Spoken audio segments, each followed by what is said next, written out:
La corrupción permea el país, domina las campañas.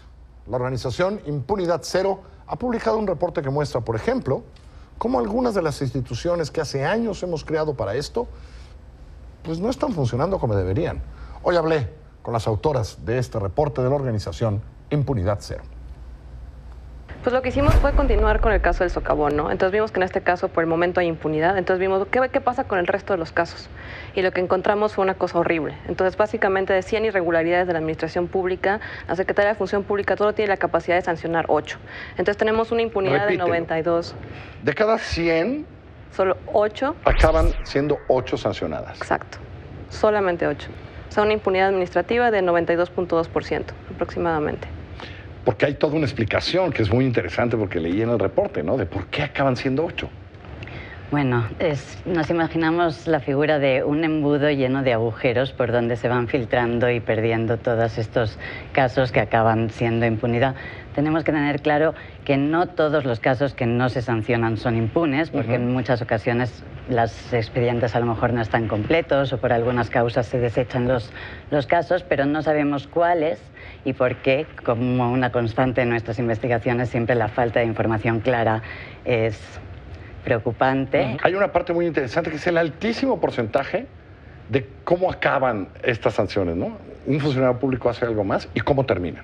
Pues lo que vemos sobre todo es los que sí logran ser sancionados, tenemos sanciones muy leves, ¿no? Entonces, sobre todo amonestaciones, ya sea privadas o públicas, no vemos tantas sanciones de tipo de inhabilitación, de multas, y luego lo que vemos con las multas es gravísimo, o sea, sí pueden aplicar multas, pero no las pueden cobrar. Entonces, lo que vimos de 2014 a 2016, básicamente el monto total de multas que se han cobrado son 0.5%. De todas las multas impuestas. De todo el monto total de la multa, eso es lo que se ha logrado cobrar. Es decir, pongámoslo claro. Yo hago una infracción, pasa mi expediente, me sancionan, me ponen una multa. Una multa que muchas veces corresponde al problema administrativo. 100,000 pesos, 10,000 pesos, 5,000 pesos. Nunca las cobran. No la pago, no la tendría que pagar, ¿no? No acaba teniendo una consecuencia, y este es justo una de las temas que tenemos que afrontar con mayor seriedad por parte de todas las instituciones y organizaciones que buscamos la exigibilidad de los derechos. ¿En qué instituciones tenemos estos problemas? Pues son todas las instituciones, como estábamos comentando, la Secretaría de Función Pública se encarga de sancionar cualquier conducta e irregularidad que caiga en el ámbito administrativo. Entonces ya sea puede ser casos de corrupción, puede ser casos de que no están cumpliendo con la normativa, que las están escritas. Entonces todas las secretarías, todo funcionario público está adscrito en este problema. Entonces es gravísimo saber que por eso vemos que la administración pública está funcionando como tal, porque si no tenemos capacidad de corregirla a través de sanciones, entonces vemos funcionarios que están haciendo lo que se les da la gana, que no cumplen con lo que deberían de hacer. Tenemos casos como el del socavón y muchos otros casos que son tragedias que luego no acabamos viendo la sanción correspondiente. Mucho porque también tenemos porque es muy ineficiente la normatividad, ¿o no? Tiene que ver algo con eso. Tenemos una esperanza probable en el nuevo Sistema Nacional Anticorrupción que cambia y modifica las leyes. No es una cuestión quizá tanto de leyes, sino ahora de cómo los actores involucrados se comportan y ponen en marcha esta nueva maquinaria. Me llamó la atención en el reporte la cantidad de expedientes que se tiran en el tribunal.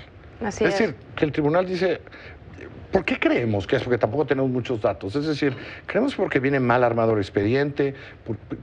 ¿Será por eso? ¿Por qué creemos? Justo ese es uno de los puntos centrales de nuestra investigación. No sabemos qué está pasando con las anulaciones que pasa, o sea, que el tribunal tira. Porque entonces, es muy alto, sabemos, ¿no? Es decir, 40% aproximadamente. El 40% se tiran, se anulan. Quiero creer que el sancionado las recurre ante el tribunal y el tribunal, el 40, es altísimo, ¿no? Sí, de hecho, o sea, si vemos viendo la cadena, primero tenemos que la Secretaría de Función Pública tiene, o sea, capacidad de sancionar 13.6% de aplicar sanciones. Pero ya cuando pasa al tribunal, se acaba en este 8% de las sanciones realmente aplicadas. Entonces tira muchísimo porcentaje el tribunal, y si no sabemos qué está pasando y por qué la están tirando, o sea, cuáles son los mecanismos que están diciendo por esto le estamos impugnando y por eso le estamos anulando, no podemos saber si realmente son impugnaciones realmente certeras o no, válidas o no, y para saber en dónde está fallando el sistema. Entonces necesitamos esta información, también necesitamos saber qué pasa con todos los expedientes de la Secretaría de Función Pública, qué pasa, o sea, es que más bien que no investigaron bien, que se les pasó el tiempo, que no pudieron cobrar la multa, o sea, toda esta información no, o que pública. Tiene un gran abogado el sancionado. Exacto. No creo que ese sea el caso, ¿no? ¿Y de dónde vienen las denuncias? Eso es importante, es decir, estos expedientes, ¿Quién los provoca a final de cuentas? Buena parte son por quejas ciudadanas. Ajá. Y otra parte debiera de ser de oficio cuando la propia administración identifica que está habiendo una irregularidad dentro de toda su cadena de operación. La mayor parte son denuncias ciudadanas. Denuncias ciudadanas. Y declaraciones de funcionarios. Todas las declaraciones que los funcionarios hacen, tanto la patrimonial como la de la ley de 3 de 3, esas también son muy importantes para determinar sanciones. También las auditorías, vemos que son una clave en esto.